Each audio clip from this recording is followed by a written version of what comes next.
नमस्कार मित्रांनो, आजच्या व्हिडिओमध्ये आपण जाणून घेणार आहोत राष्ट्रीय क्रीडा दिवसाबद्दल। एक राष्ट्र म्हणून भारत नेहमी खेळाविषयी उत्साही असतो। संपूर्ण इतिहासात शारीरिक व्यायाम आणि क्रियाकलापाच्या गरजेवर जोर देण्यात आला आहे। मग यात आश्चर्य नाही, देशाकडे खेळ साजरा करण्यासाठी स्वतःचा राष्ट्रीय क्रीडा दिवस आहे। जागतिक खेळाच्या नकाशावर भारताचे चित्रण करण्यात मोलाचे काम करणाऱ्या ध्यानचंद यांच्या स्मरणार्थ भारत दरवर्षी 29 ऑगस्ट दिवशी आपला राष्ट्रीय क्रीडा दिवस साजरा करतो। ध्यानचंद यांचा जन्म अलाहाबाद येथे 29 ऑगस्ट 1905 साली राजपूत घराण्यात झाला। खरं तर सैन्यात भरती झाल्यानंतर ध्यानचंद यांना हॉकी खेळायला सुरुवात केली। त्याआधी त्यांना हॉकीचा अनुभव नव्हता।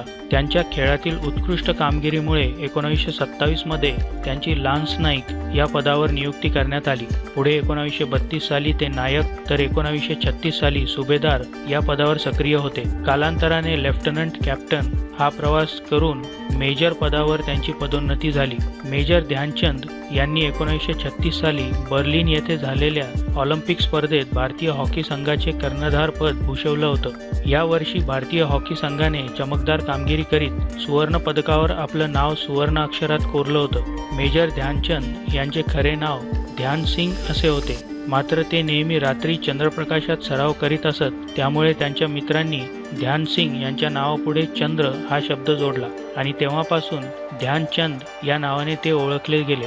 हॉकी फेडरेशन आर्थिक संकटांना सामोरे जात असतानाही कोणत्याही दबाव निर्माण न होऊ देता ध्यानचंद यांनी भारतीय संघाचे नेतृत्व करून देशाला पहिले ऑलिम्पिक पदक जिंकून दिले। त्यानंतर सलग 2 ऑलिम्पिकमध्ये भारतीय हॉकी संघाचा दबदबा कायम होता।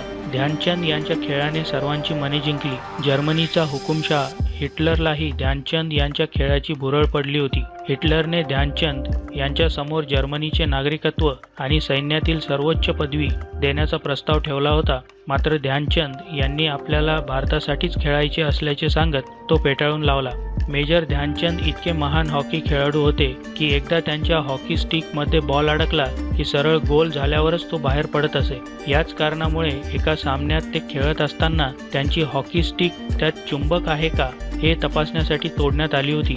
मेजर ध्यानचंद हे ऑलिम्पिक स्पर्धेत 3 वेळा सुवर्णपदक जिंकणाऱ्या भारतीय हॉकी संघाचे सदस्य होते। 1926 ते 1948च्या कारकिर्दीत त्यांनी केलेल्या 1000 गोल्सपैकी 400 आंतरराष्ट्रीय गोल्स त्यांच्या नावावर नोंदवलेले आहेत। 1979 मध्ये मेजर ध्यानचंद यांच्या निधनानंतर भारतीय टपाल खात्यानेही त्यांचं टपाल तिकीट तयार करून त्यांना श्रद्धांजली वाहिली। तसेच त्यांना आदरांजली म्हणून दिल्लीतील राष्ट्रीय स्टेडियमचेही मेजर ध्यानचंद स्टेडियम असं नामकरण करण्यात आलं। हॉकी विश्वात आपले वेगळे स्थान निर्माण केलेल्या या हॉकीच्या जादूगाराला क्रीडा दिनानिमित्त सलाम। अशा दिग्गज खेळाडूला श्रद्धांजली म्हणून भारत सरकारने 1912 सालापासून त्यांचा जन्मदिवस हा राष्ट्रीय खेळ दिवस म्हणून साजरा करण्याचा निर्णय घेतला। या मान्यतेपूर्वी 1956 साली त्यांना भारत सरकारतर्फे पद्मभूषण या किताबाने पुरस्कृत करण्यात आलं होतं।